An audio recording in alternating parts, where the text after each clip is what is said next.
Uyakhumbula ukuthi nani ne CD nani ne double album nama CDs awu2 uyayikhumbula kahle nganginayo mina uyayikhumbula na Yebo ngiyayikhumbula kakhulu manje Nina nabo oqala ukuthi nibe la uMaskandi ningene ku top 10 ngempela yokhozi kanti ngiyafisa sibakhumbuze awungilekelele la uyangizwa mphephethe Yebo ngiyakuzwa manje yaqala ubuhle obunje namadoda nazo bushayisa uvalo nazo wakiwa kahle kulejuba oh mntana awu madoda ake sibheke lana ke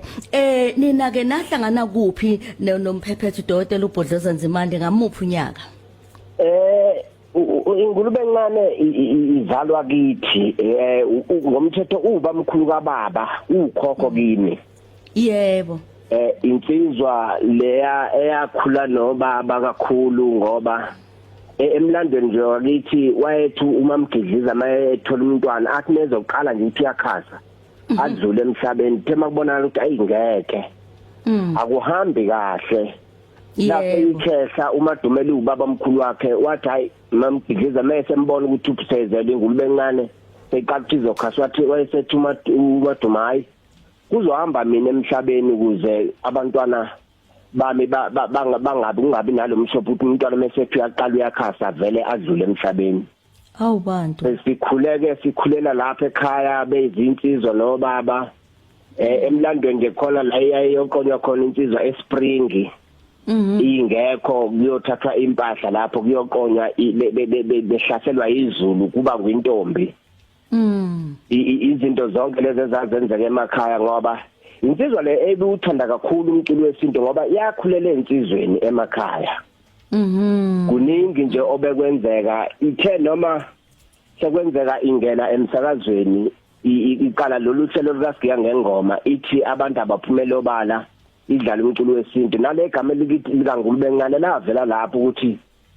kwakuthiwa makudlala umculo lo wakwamanye amazwe ileke idlala umculo lo wesintu lensizwa kithi kwazathi ingulube encane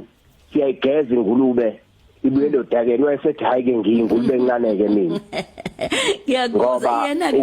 wegcizelela kakhulu ukuthi umculo wesintu awenziwe ngoba ukuba wayengekho ngabe umculo wesintu usihambe kudonseka kanzima kakhulu kuwona Iliphi iqhaza yena alidlala khulaze emculweni wabaqophi ke manje bangikhumbula kahle eyabaqophi ezimadoda iliphi iqhaza alidlala Iqhaza libamba kakhulu emculweni wabaqophi waye kade ngo1988 liqala kwaqala ijuba kuzongenela umncintiswano wejuba ethi mangabe ethi izinkinga zikhale bukhoma khona kuzozwakala ukuthi wena ngempela ndoculayo hayi ngathi ngiyazama ukuthi hayi awungifaka kodwa hayi ngiyangikufaka emfana qala lapha ya ngaye ejubeni ngo1988 la kwaphuma khona umqashi hayi ngafike ngihluleka kuthe ngo1994 ngafike ngawini wathi ya nansoke ngiyona ngifuna le mfana uyibambeleke hayi ngathi ngithi hayi mase ngibambeleke ngenze njani wathi na kubeka uphushe ngoba uma ukuthi awuphusha angifunde ngibambelayo washisa hayi ke sangena ke sayakwazi ukuthi siphumeke sangena estudio ngo95 sayarelease album ethi sokwalami uthengo ngo1997 sakhipha le album ethi ngiyamqala buhlobo nje wathi ethi studio sirecorda estudio wathi nansi ingoma ekuyona ngoma enizokwazi ukuthi ngingene ngayo ngempela kwabanjalo sinane ingoma nje esiyenzile ethi hamba kahle Bhodloza ebhalwe umfana wakhe uphumelela la sikhuluma khona ukuthi akahambe asikhonzele kokhokho bethu ngoba udlala indebe enkulu emndenini wethu nokuthi uma sikande ungaka nje ukuba waye ngabanga khona ngaba ubanga ngaka ngoba wekholelwe ekutsheni into yesintu ayimele wamele isathameli wamele masikande wamele umgcobanyawo umculo wesintu okakhulukazi owenza ukuthi uphakame phezulu njengoba sikhuluma nje sike studio sine album ekhona siyenzayo esihloko sithi esililweni lokho kuyinjabulo kakhulu mina ukuthi ngithola ithuba ukuthi ngikhulume nabalaleli ngale yansizwa ukuthi ebambe iqhaza elikhulu kakhulu emculweni sisonke nje ngisho ngoba office ukuthi ayizwe fanele avakashele kuBhodloza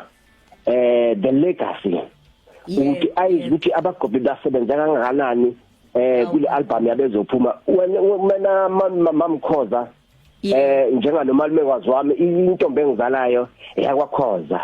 Awu bantu mshaya. Ngiyafisa ukuthi mayisiphumile ifisa ukuthi kube oqala ngiyokulethela ukuzwe uyilalele uyizwe ukuthi ihamba ngoba lengo methe esililweni ikhuluma ngomntwana obekhala emngcwabeni ekhalela unina ngoba unina ebulewe uyise. Ngiyakuzwa. Into ebuhlungu kakhulu ngoba leyo uyokubulala abantu besifazane ibhlungu ayenziwa yithina akuthina sonke madoda esenze njalo. Ngiyakuzwa. Kodwa mangabe into eseyenzekile kuthiwa amadoda wonke zivele zithi ngamvunye. Ngiyakuzwa. Hey, uyazi ke siyabonga kakhulu kanti ke njoba usho nje sokwenze njalo siyolinda kungaziseke ukuthi hayi nathi siphumile abese ke futhi ke siyabonga nanokuthi umlando niyaqhubeka ilegacy iqhubeka ngempela nanokuthi usithathe ushonse emva siyoza ukuthi lensizwe beyivami uthi usakhuluma naye nje abethi angikho. Hawu kanjani manje? Angikho. Siyabonga sonke kakhulu. Siyabonga kakhulu ngiyabonga nje ukhozi ngathi ngakhulu ukhozi lephambili luzuze amanye eminye iminyaka liyaphambili nabalaleli ukulalelwa bakhule bayaphezulu. Siyabonga kakhulu kuKhozi FM. Siyabonga mlaleli besikhuluma ke la nobaba umkhanyiselwa Nzimande kuyena ke umsukuli nomphathi wempela wabaculi esibathanda kangaka impela igroup yabaqobi yabona ke siyaqhubeka manje.